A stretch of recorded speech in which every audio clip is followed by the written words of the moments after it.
This is Charlene Burke with Grow Because You Know with our morning mindset. We're going to be reading Think and Grow Rich, pages 42 to 51. Thank you everyone for joining me, and now let's get started on getting our minds in the right area. Get us thinking right. Bottom of page 42, desire outwits Mother Nature. As a fitting climax to this chapter, I wish to introduce one of the most unusual persons I have ever known. I first saw him 24 years ago, a few minutes after he was born. He came into the world without any physical sign of ears, and the doctor admitted when pressed for an opinion that the child might be deaf and mute for life. I challenged the doctor's opinion. I had the right to do so. I was the child's father. I, too, reached a decision and rendered an opinion, but I expressed the opinion silently in the secrecy of my own heart. I decided that my son would hear and speak. Nature could send me a child without ears, but nature could not induce me to accept the reality of the affliction. In my own mind, I knew that my son would hear and speak. How? I was sure there must be a way, and I knew I would find it. I thought of the words of the immortal Emerson. The whole course of things goes to teach us faith. We need only obey. There is guidance for each of us, and by lowly listening, we shall hear the right word. The right word? Desire. More than anything else, I desired that my son should not be a deaf mute. From that desire, I never receded, not for a second. Many years previously, I had written, "Our only limitations are those we set up in our own minds." For the first time, I wondered if that statement were true. Lying on the bed in front of me was a newly born child without the natural equipment of hearing. Even though he might hear and speak, he was obviously disfigured for life. Surely this was a limitation which that child had not set up in his own mind. What could I do about it? Somehow I would find a way to transplant into that child's mind my own burning desire for ways and means of conveying sound to his brain without the aid of ears. As soon as the child was old enough to cooperate, I would fill his mind so completely with a burning desire to hear that nature would, by methods of her own, translate it into physical reality. All this thinking took place in my own mind, but I spoke of it to no one. Every day I renewed the pledge I had made to myself, not to accept a deaf-mute for a son. As he grew older and began to take notice of things around him, we observed that he had a slight degree of hearing.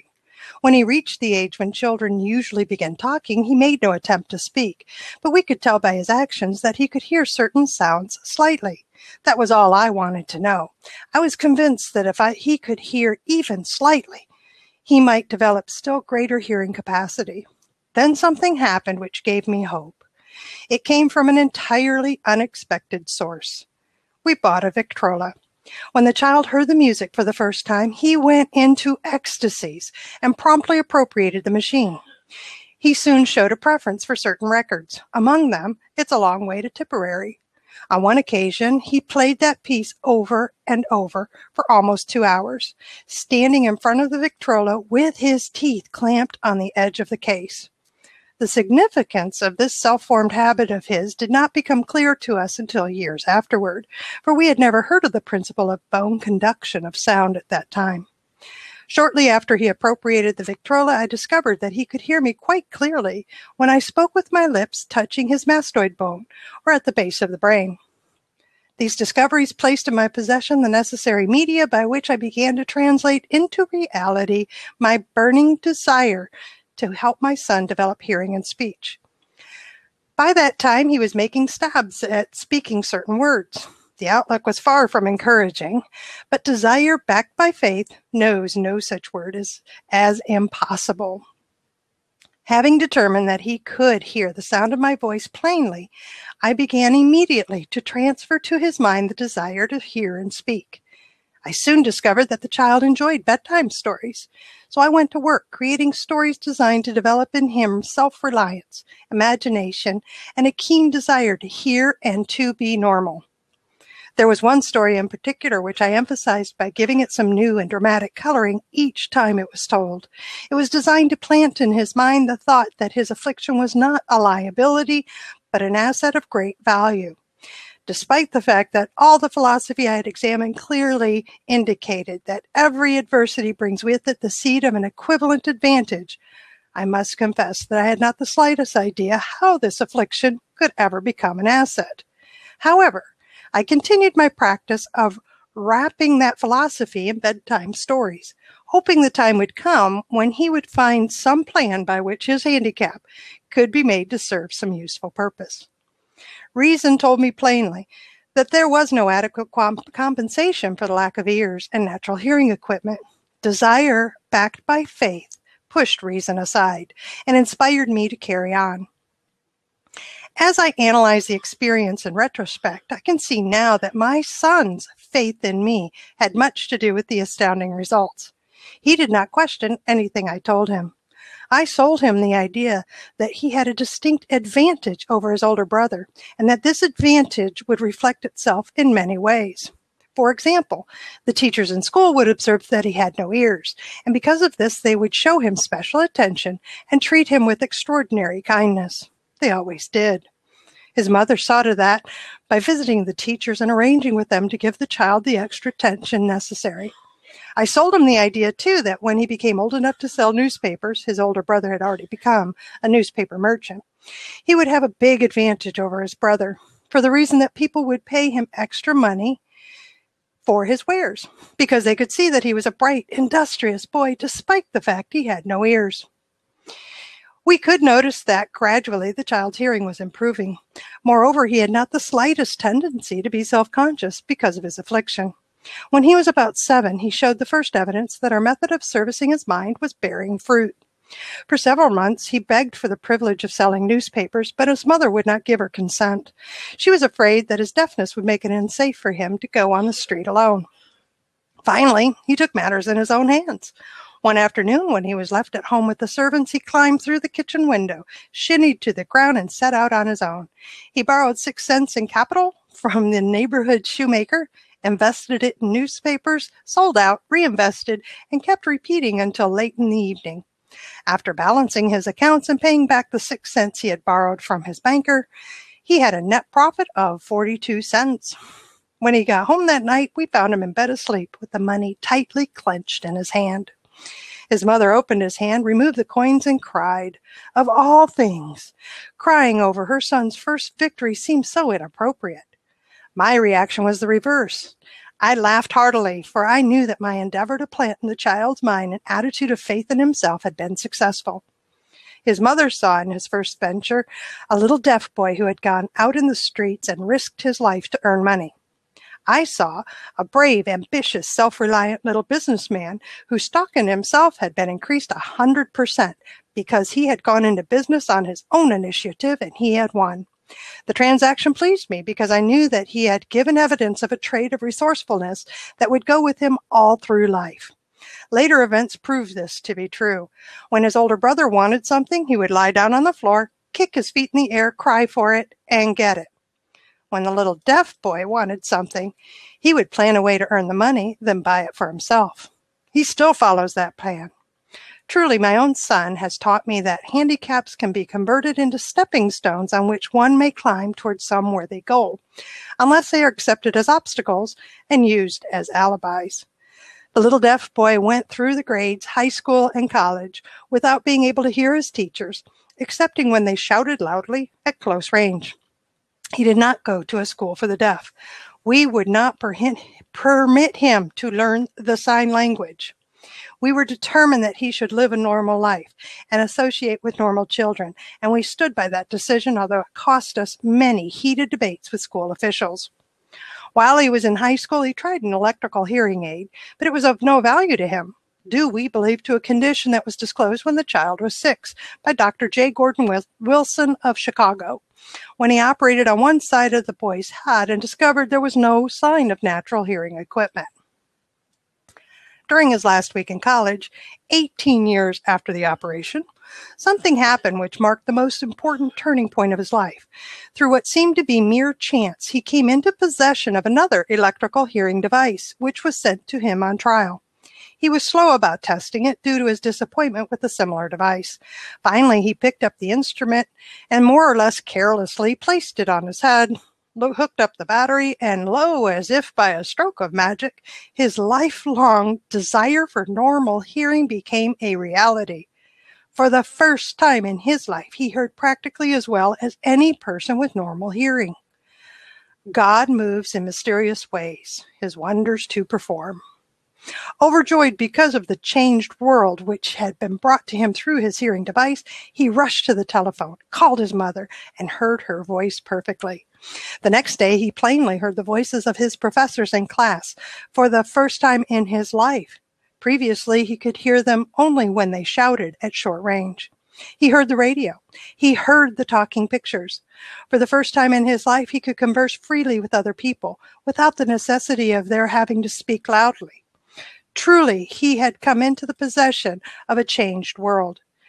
We had refused to accept nature's error, and by persistent desire, we had induced nature to correct that error through the only practical means available. Desire had commenced to pay dividends, but the victory was not yet complete. The boy still had to find a definite and practical way to convert his handicap into an equivalent asset. Hardly realizing the significance of what had already been accomplished, but intoxicated with the joy of his newly discovered world of sound, he wrote a letter to the manufacturer of the hearing aid, enthusiastically describing his experience. Something in his letter, something perhaps which was not written on the lines but back of them, caused the company to invite him to New York.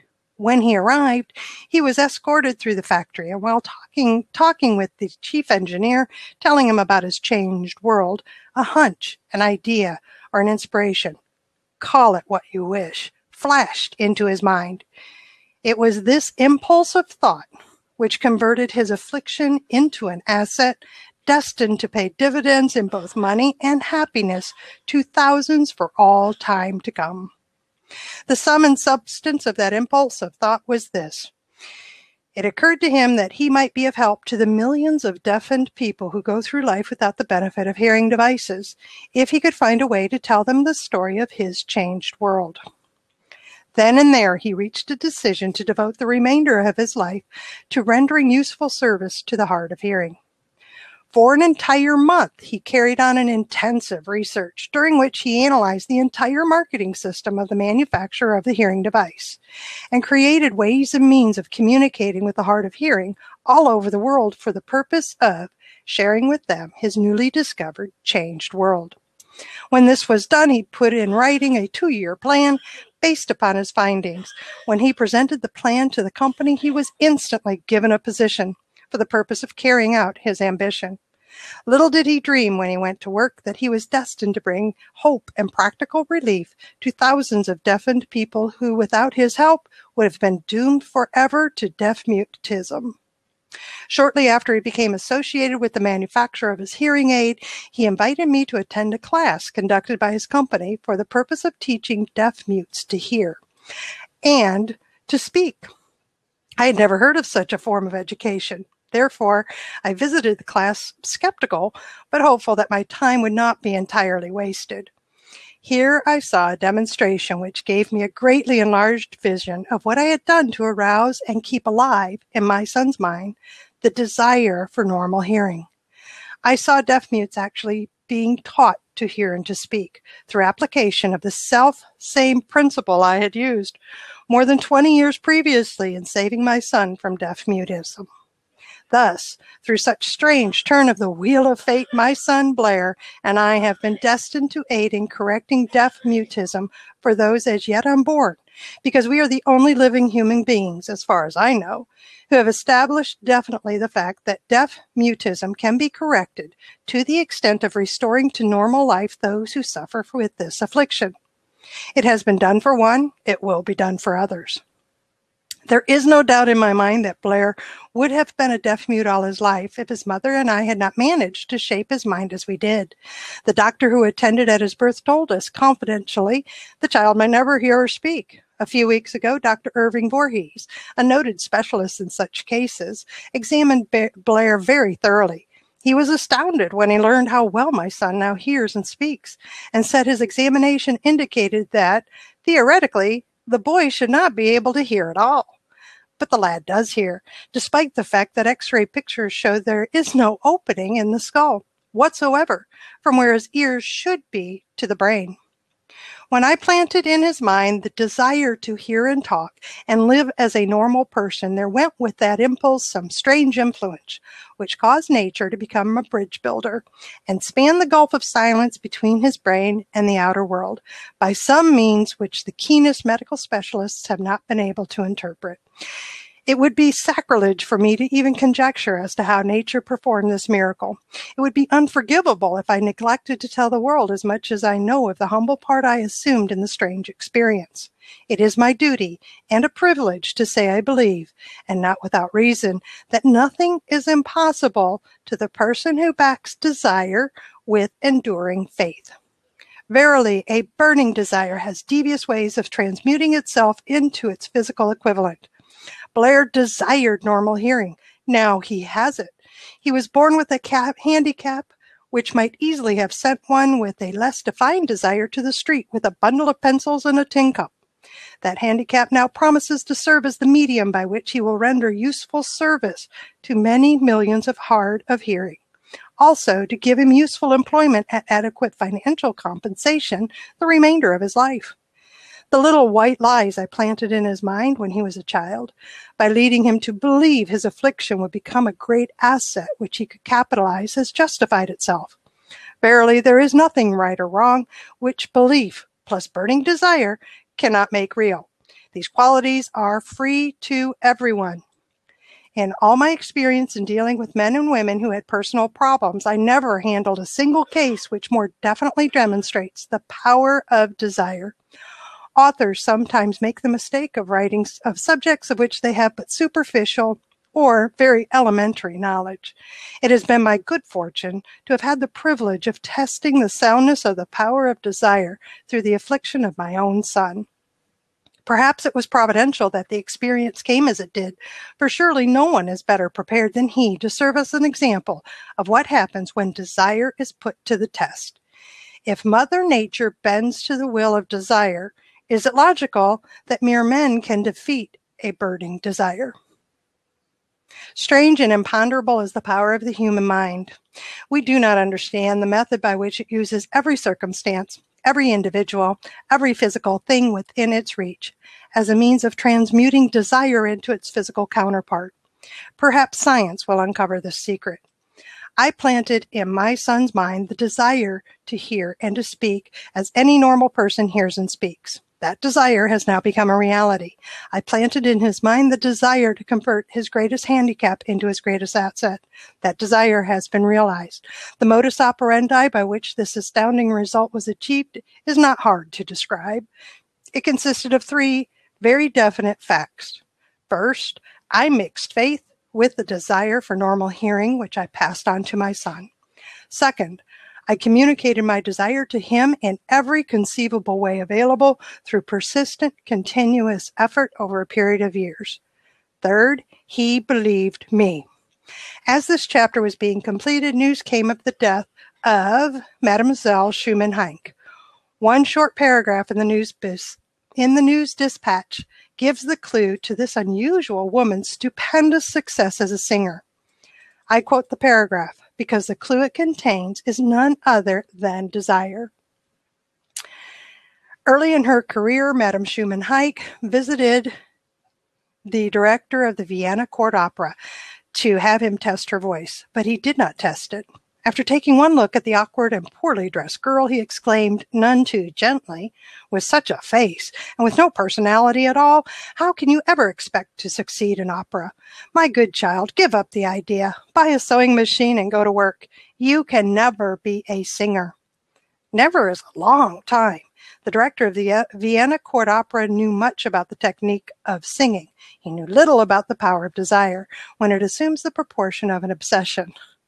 If he had known more of that power, he would not have made the mistake of condemning genius without giving it an opportunity. Several years ago, one of my business associates became ill. He became worse as time went on and finally was taken to the hospital for an operation. Just before he was wheeled into the operating room, I took a look at him and wondered how anyone as thin and emaciated as he could possibly go through a major operation successfully. The doctor warned me that there was little, if any, chance of my ever seeing him alive again, but that was the doctor's opinion. It was not the opinion of the patient. Just before he was wheeled away, he whispered feebly, "Do not be disturbed, Chief. I will be out of here in a few days."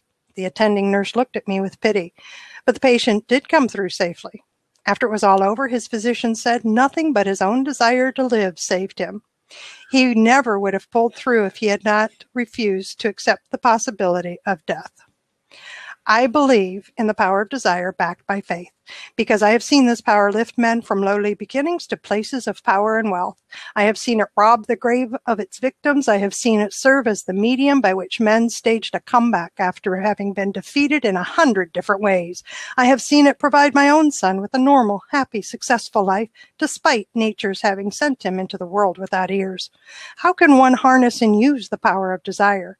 This has been answered through this and the subsequent chapters of this book. This message going out to the world at the end of the longest and perhaps the most devastating depression America has ever known. It is reasonable to presume that the message may come to the attention of many who have been wounded by the depression, those who have lost their fortunes, others who have lost their positions, and great numbers who must reorganize their plans and stage a comeback. To all these, I wish to convey the thought that all achievement, no matter what may be its nature or its purpose, must begin with an intense, burning desire for something definite. Through some strange and powerful principle of mental chemistry which she has never divulged, nature wraps up in the impulse of strong desire that something which recognizes no such word as impossible and accepts no such reality as failure. Wow, I'm back. That was a really long reading. We won't do that again. I'm sorry. Except I had to get through it all because to me it was so powerful. So powerful.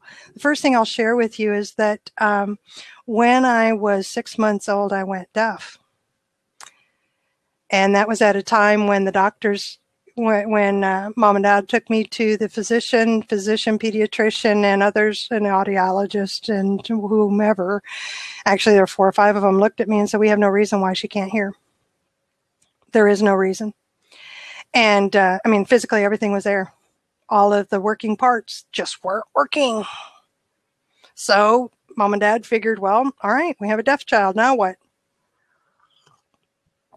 Months and months and months went by. I was still in a high chair eating.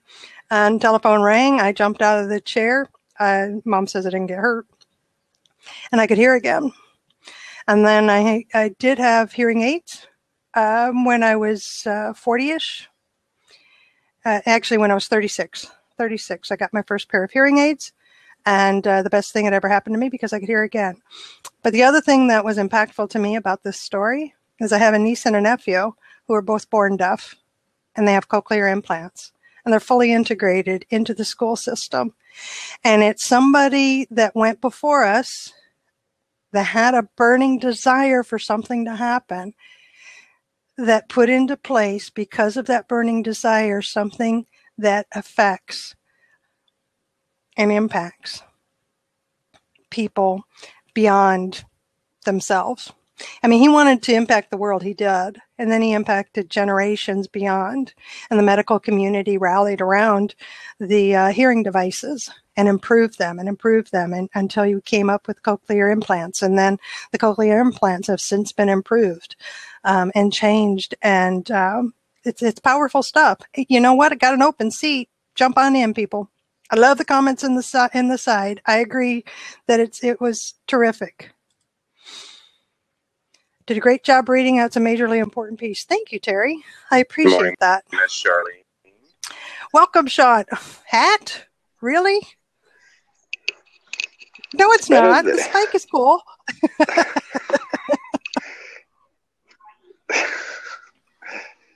You got these scheduled so early. You know, it's like you start them when I'm just getting out of bed because I'm 2 hours. Let me get the music started. Go ahead. Go ahead. What have you got to share with us? Well, as you were just talking about this desire he had to hear and how many lives it's touched, And I was just sitting here pondering, like, how many other amazing advances we have in our life today that make our life easier, that make our life better, all because somebody had a desire to change things and went for it. That's it. Now, we put it in context of Blab and the platform here.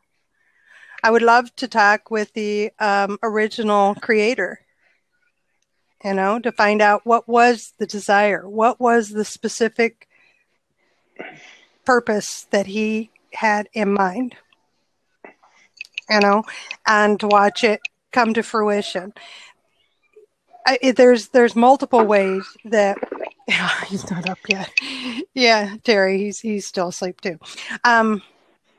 There's so many ways that what we can do can impact so many others. But I'm gonna go back to this story, and it's not the fact that it is the fact that he didn't want his deaf son to think that he couldn't hear, and they figured out how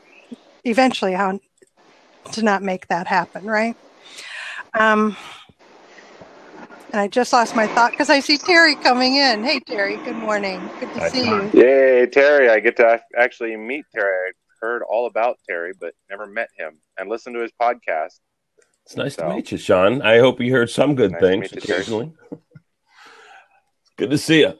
Janet speaks pretty highly of you. Janet's awesome. And she just popped in. I just saw her flashing some little Did props. She just flash through? Okay, yeah, good. She's here. She's live now too. I want a couple of things I thought, and one's kind of an observation, and two is just kind of the reality of our life. Can you imagine if that book came out today? Like, it would be banned. People would be burning it because he referred to him as the little deaf boy. How dare they? Can't call him the little deaf boy now. That's, it's insensitive. Unbelievable. Political correctness is going to be the death of all innovation if we're not careful. So bad. It drives me bonkers. Swear to goodness.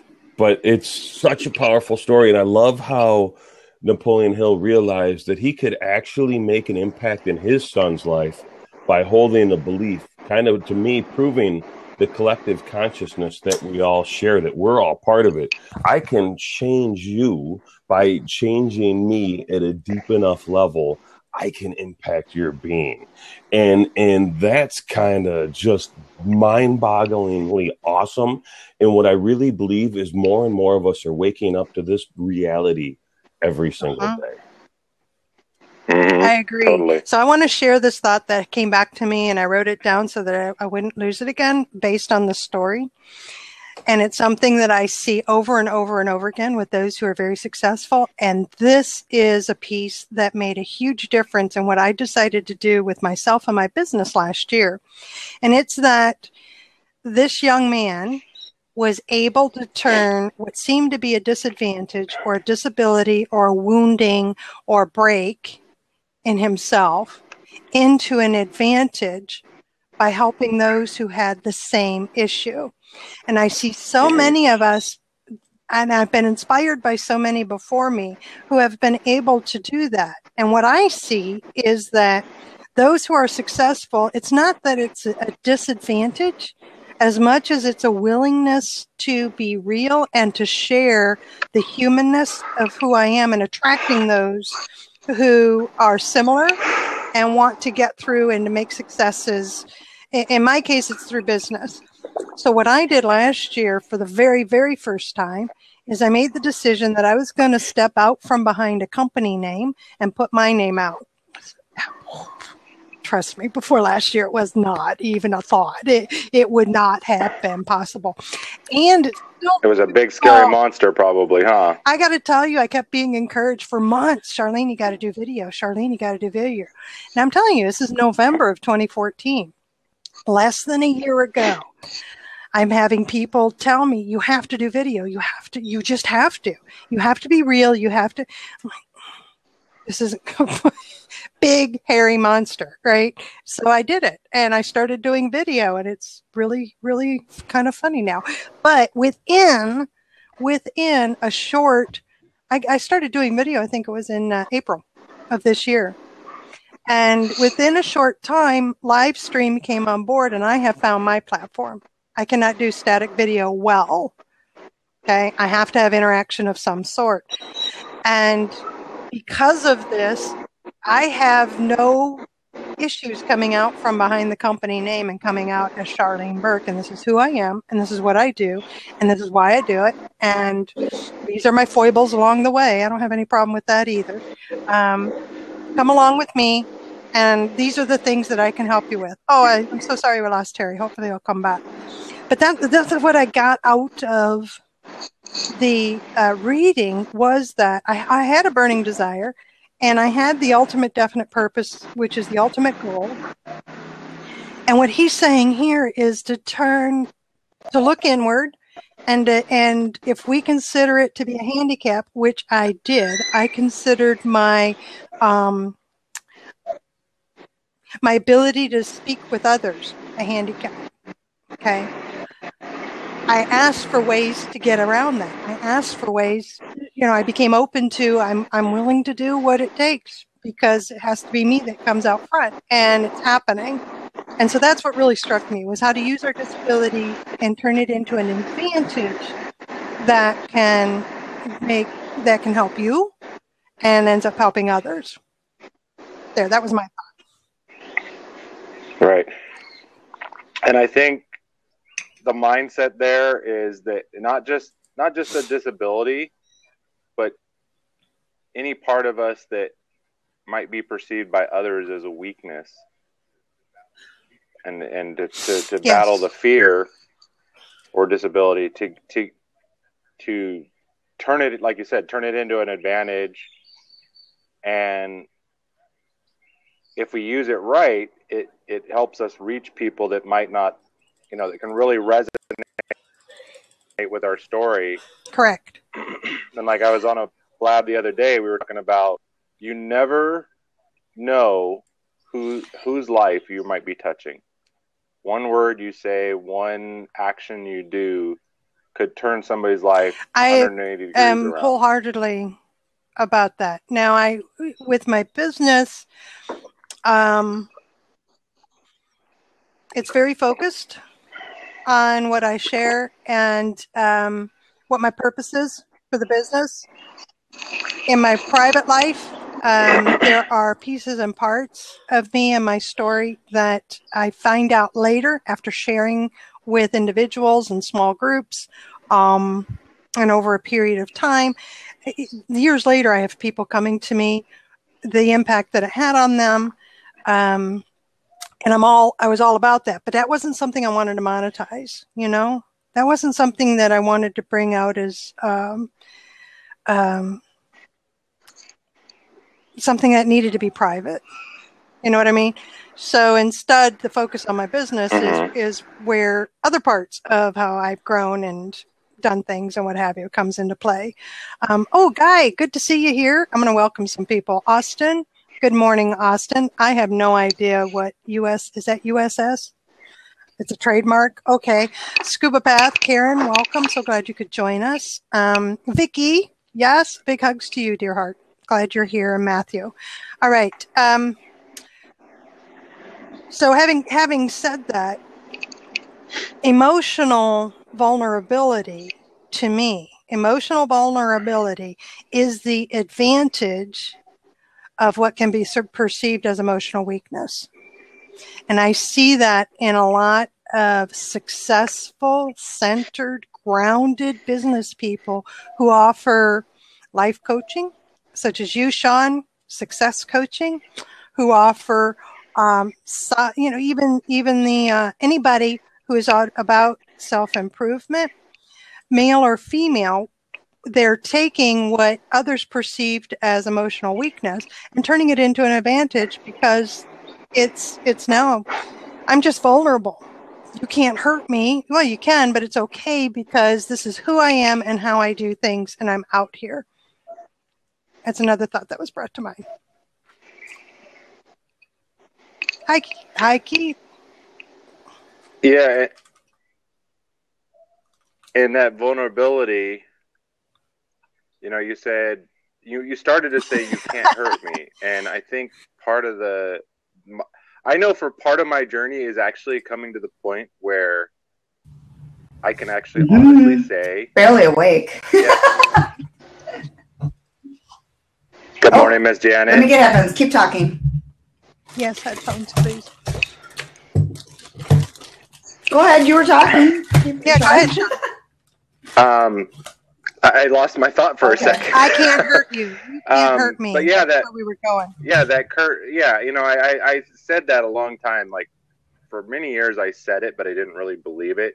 That statement of, I don't care what others think, but I really did. Deep down inside, I really did. But I'm really finding myself moving into that position, and it's not. I don't say that as this cold, unfeeling kind of statement, but it's just like I'm on my path. I've got my desire, and I'm going for it. And I'm trying.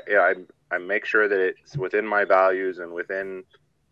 I'm not doing nothing illegal, immoral, or crazy like that. So I really don't care though what other people think. That's what allowed me the first time to jump on with you, Charlene. My hair looking like Monchichi. Yeah, we were great with it. And it has impacted. I actually ran into another lady on a blab one time, and she says, I remember you got up and did a Periscope with your hair. You had just rolled out of bed because you were sharing about morning routine. And she's like, that really impacted me. And it's like, wow, okay. So instead of saying that I don't care what other people think of me, I hear you saying that I'm perfectly okay with whatever you think of me. That's a good way to put it. That might be taken less offensively. I don't know about offensive or not. It's just what came to my mind. I'm going to let Marissa in here and see what she has to say. Janet, what do you think? Hello. Good to see you. Welcome aboard. Yes. Well, yeah, I don't catch yours. Like I told you, my house is chaotic in the mornings at this time. Usually, they're all sleeping right now, though. So it's kind of like, okay, well, I'll hop on. So good. Good to meet you. Charlene, let's see. Where'd Sean go? Oh, well, Sean's connection is kind of wonky. I mean, the man's in Guatemala. Yeah, right? Exactly. I know. I know. We'll give him a pass on connectivity. And, it's taken me a lot of years. I used to be so worried. I was like Sean. I used to be so worried about what people thought of you, that kind of thing. And I now am at a point where, even with clients, I go, if they don't, I mean, I used to do a puppet. I used to have a puppet, a social media puppet. And I went, you know what? I don't care if people like it or not. Yeah, we used to have a podcast with a puppet, believe it or not. We did change the format. Mm-hmm. But I actually like that because I'm imagining the change the voice, because the puppet's a character. It's a persona, right? Terry, it was a blast. And, it would scare some people off. Did you make him interview the puppet? It scared a lot of people off on Blab the other day. Okay. But so wait a minute. So the question then is, yeah. All right, based on the reading, you obviously had a weakness someplace. You thought you had a handicap that you thought the puppet would replace or take care of or hide, or you could be behind. Like me, I could be behind the company name. See, if anybody had something bad to say, if anybody had something that or attack, it was always the company. The company you can attack. Oh, got it. No, I actually and that was in my mind that I could adjust to. So, in that situation, I was not the puppet. I actually was talking with the puppet, and I was on camera. Okay. So I was not actually being the puppet, but it was something that I wanted to bring in to make the teaching of social media fun. And, just a little different and unique. I'm all about, being unique and different. And so in the end, it worked to an extent, but I just, on Sean's point, I didn't care what others thought about me. If they looked at this and said, that's crazy, and they don't want to work with me because of that, oh, well, then they're not my type of client, if that makes sense. It does. But the other side of things too is, I think, for a business owner, one of our biggest battles is our mind. And so going off of what you were talking about is we think, you know, if you knew me and saw me on these blabs, that kind of thing, you'd go, okay, she's super confident. Mm-hmm. But in the back of your head, you're constantly rethinking yourself. Mm-hmm.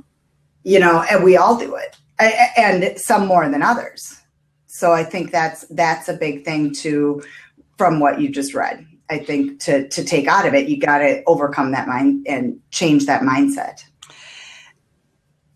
That is spot on, because with me, it was, some have asked me if I've changed the business name because they're seeing me out there so much.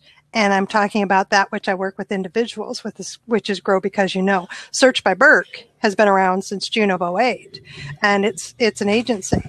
And it's just that they've known me. They know me by name, but it was always associated with that company. And I've been telling them, in a sense, I'm rebranding because it's me that's coming out. And I still do all the things we do with the original company, which is why, honestly, you're not going to see me with the lonky hair like Sean is so pleased to come out with, because I work with C-levels who are just not going to take that. They will look at, they won't take me seriously. Yeah. They will not. Yeah. So knowing that, I am coming out as me. And this portion of me is the professional that's relaxed, that is competent, that is confident, that has the skills, that has the talents. My barrier in my mind has always been having me literally sitting here as this. I've always had to have a persona or a script. And honestly, that's just been in the past few years. Because up until June of 2008, when I started my business, I wouldn't even, well, I still have social anxiety. Do not put me into a room of 800 strangers and expect me to be okay with that. Isn't going to happen.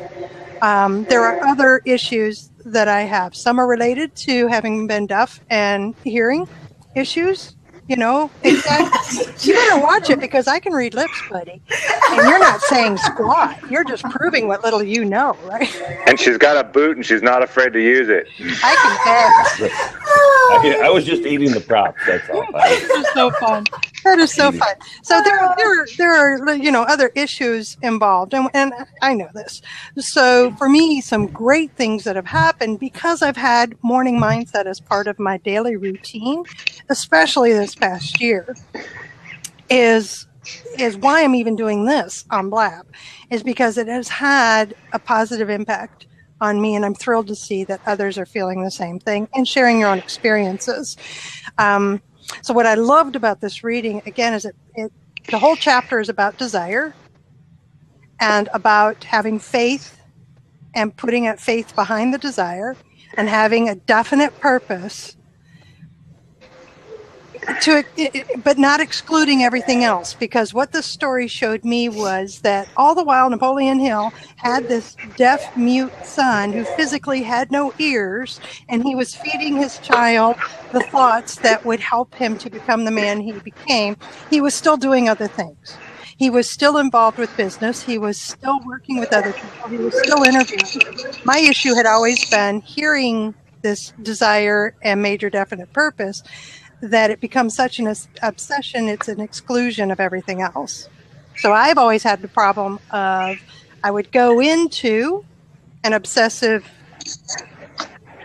portion of who I am, that is all I'm going to do. One-track minded, single purpose, that's what's happening. And weeks later, my husband reminds me that we're married, and he'd like to see me once in a while. Literally. And then it would be my friends saying, I haven't seen you in months. How you doing? I haven't been out.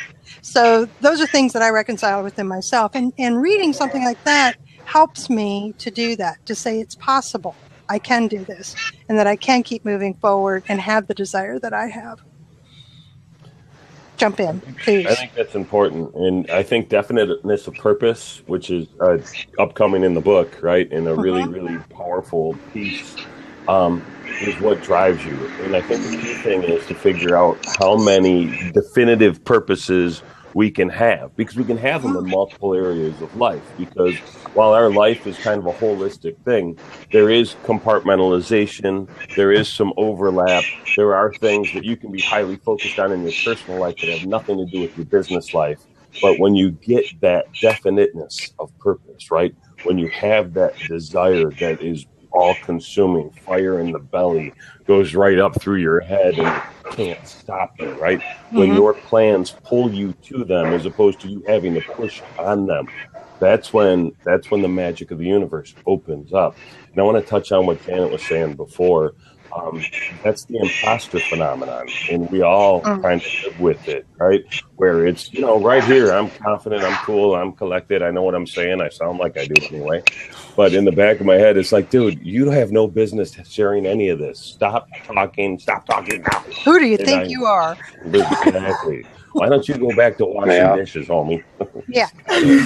Yeah, go back to the cubicle. Yeah, the committee or the committee we have in our head, or I've actually heard people. Some people have named it. I met one person. I'm sorry. Go ahead. One person called it Hilda, the voice in the back of her head, and she tells her, "Hilda, shut up." That's awesome. So we all need to name that little thing in the back of the head. Is that what it is? I'll name mine. And I think that does apply, because as I was studying to help some people with the fear of getting on live video, whether it's Periscope or Blab, because I was launching a challenge that I'm going to be relaunching, just because I want people to, there's a lot of people that are afraid. They have a lot of great stuff to share. They have a story to tell that will impact somebody's life, but they're afraid of that camera. Like Charlene was sharing. She was afraid to get on video, to get on live stream. And I've seen my life and my business has changed exponentially since live video has come into play. So that in the studying I did, was one of the ways to beat fear was to name it and then reject it. I'm afraid of being on camera, and I'm not going to be. So that voice in our head, the one that keeps telling us we're an imposter, it does help consciously and unconsciously to name it and then tell it, hit the road, Jack. See, and that's what I just came up with my name. I'm seeing that. I'm going to call him Jack. Well, there you go. That's what this reading is all about. It's taking that which appears to be a hindrance, a handicap, look at it, turn it around. And if that means pushing it aside, and emotionally and mentally, I think that's what that means, is I have to replace it with something. But even then, what we had talked about, Sean, when you brought up earlier, that brought to my mind that what we consider emotional weakness, or can be viewed as such, is actually just simply vulnerability, which makes us stronger. It actually does. I have always been an open book. And I've always said this my entire life, and I have people who are stunned by what I'm willing to share. But you got to ask. I don't assume that you want to know everything about me, because I don't think I'm that interesting. People tell me they're fascinated by various things, and they start talking to me, and they ask questions, and and I'll answer what there's. I don't hide anything. It's just that I don't jump out. Hey, Sandra. I don't jump out and just blab my story like a lot of people feel comfortable doing. All right, you two, I can kick you out. You must behave to an extent. Thank you. That's no zip. No, Sandra. Sandra, no where's zip. your sign? No zip. You silly girl. All right. Hi, Sandra. Good to meet you. Well, now she leaves. Sandra doesn't have her signs and her hearts and her do we tell her that the not in her studio? Got it. She has props. She's great when she does her blab show. She's got props. All right. I see. What a great way to start the day. I love this. Yes, tell a little bird. Actually, it's a really big bird, isn't it? What an awesome bird, Sandra. Welcome, Sandra. Please share. Hi, how are you? I'm good. How are you? I look like crap. I have no makeup, but I saw my friend Sean, and I saw his hat, and he was talking about how he doesn't care how people look or whatever. I think you're adorable.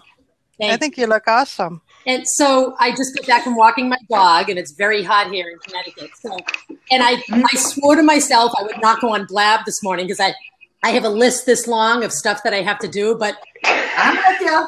Got me, Charlene. Well, good luck with that. Yeah, you got me, Charlene, with morning mindset. That's the You only like thing. that, huh?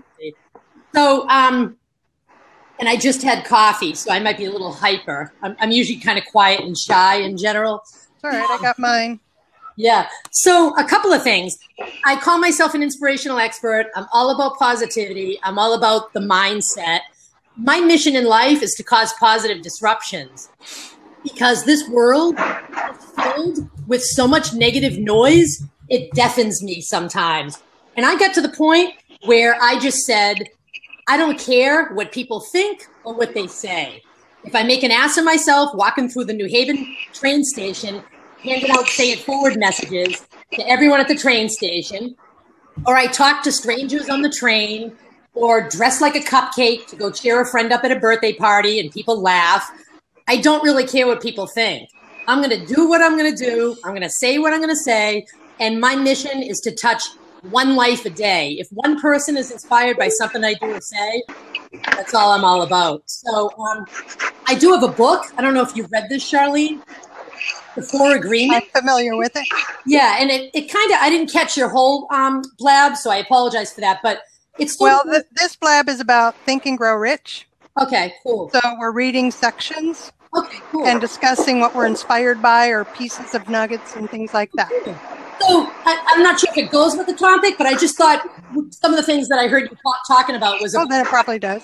yeah, not caring about what people think. And there's four elements to these 4 agreements. And the first one is be impeccable with your word. Don't take anything personally. And I did that for a long time, and that got me nowhere. I used to think everyone was out to get me. No one liked my ideas. Okay, so here's the question, though. Yeah. You've got that. Yep. How do you change it? So I tune them up, and I just know in my heart that I'm going to do what I'm going to do, and it's eventually going to kick in. It takes a lot So of... you have the desire to change it? It does desire, yep. It takes a lot of patience, too, Charlene. Okay. A lot of times I want to quit and give up because of maybe things people say, but I finally got to the point where I said, you know what, I'm going to just keep doing it. I'm determined. Don't make assumptions is rule number 3, and then always do your best. Those are just the 4 rules and the 4 agreements, and they've helped me kind of develop that mindset and I guess grow rich. Just keep me focused on where I want to go and what I want to do with my mindset and ways to how to follow these things to get where I want to go and do what I want to do, I guess. So when we talk about Think and Grow Rich, yes, he's talking in a lot of ways because what he did was interview the successful businessmen.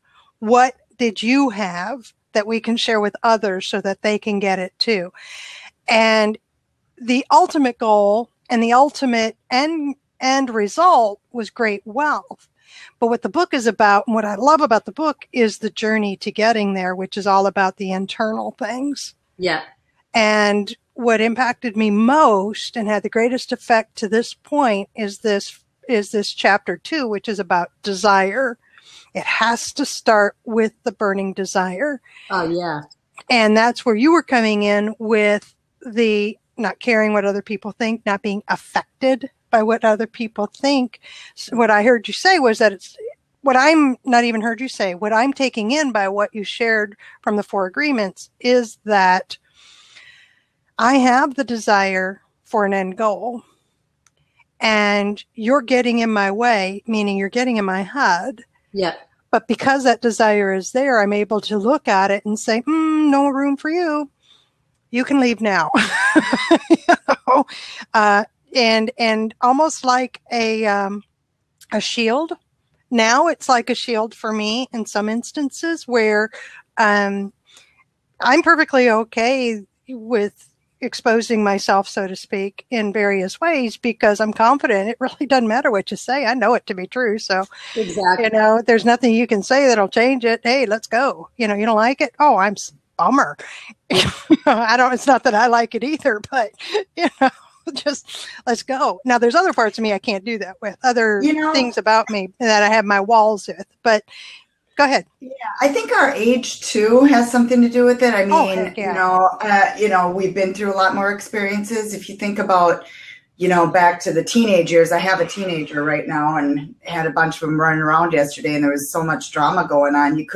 And the reason that happens is they think differently it's much harder for them. We can go, oh, I don't care what that person thinks about me because we've been through so much already. Right. But it's an age thing and experience thing also.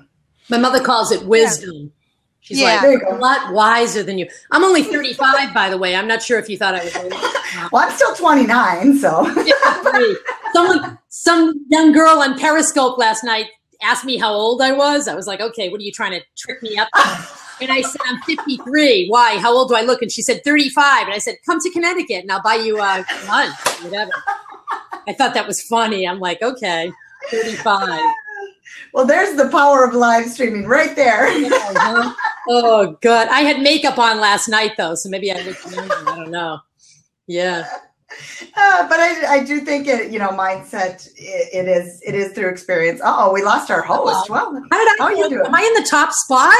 You are. You are. Yes. I think it will switch back if she hops back in. But yeah. Well, I'm following you, Janet, on Blab and Twitter now. Awesome. Yep. I love following you too. I have not met you before, so this is good. It's always good to meet new people. And Sean was in on my Blab yesterday. That I don't know if he shared a little bit of it, but everything was going wrong. It started. I had 22 subscribers. I had a black screen. All the subscribers disappeared, and I had to start up a new one. Oh no! And all these things were going wrong that could go wrong, and I kept saying, "This isn't stopping me." And the crow was going, "You suck. No one wants to listen today." And so I did not stop. Sean jumped in. He was helping me get it all going, and it turned into the best sessions ever. It was so awesome. So, nice. No, Sean is Santorino, and I'm sitting for Charlene because she flew away, but she'll be back. So don't. Don't go away. Well, let's read through. I know commercial. Exactly, we're commercial. Let's read through a couple of these. Oh, there we go. Sponsored by Kirkland Water. Please come back. Oh God! All right. Oh, that's awesome. Well, and I would like to mention she's part of our group. So I'm sure she wouldn't mind us mentioning, we do have a Facebook group called Blab for Business. Oh, awesome. So if anybody here is interested in joining that, just feel free to go join it on Facebook. So we're building a community there. And then I know Charlene's part of it. And so and Sean is too. So it's a great, we've had it actually. We were the first group on Facebook, but we just haven't grown it due to time constraints. More have you on our show. Yay! That was my turn. I'm hardwired. Yeah, there you go. Going into the host spot. Yeah, Well, I have no doubt that you continued quite well without me. We had a fantastic women here. Yeah. Yeah, I mentioned our Facebook group so that people were aware of that too. Oh, good. Blab for Business? Yep. Oh, good. That's an excellent group. BFB. Blab for Business. Yeah, absolutely. Blab for Biz. My motto is when blabbing too much is a positive thing. No, hey, let's go. All right. So now that I'm back, let's wind this up in terms of the recording, because I will see what you said because it was recorded, just so you know. You didn't hear what we were saying when you were on? No, I had absolutely no internet. It went oh my God, it was funny. You'll be impressed. Okay, good. I kind of felt like a substitute teacher for a minute, but no. That's fun. So it's hit the top of the hour. I want to shut this down because I want to be mindful of those who have other things they want to get started with today. I have time to stay afterwards and we can have fun and chat and what have you and talk about whatever. But for today's purpose and this recording, we finished up chapter 2. We had a rousing discussion about about desire, about change, about how we can have internal desire to affect and impact external changes. And for those who are watching the replay and the recording, I want to thank you for joining me and waiting this long and listening for this long. This is Charlene Burke with Grow Because You Know, and signing off with the let's move forward with the day on purpose, with purpose, to grow our hearts, grow our minds, and grow our business. So until next time, have a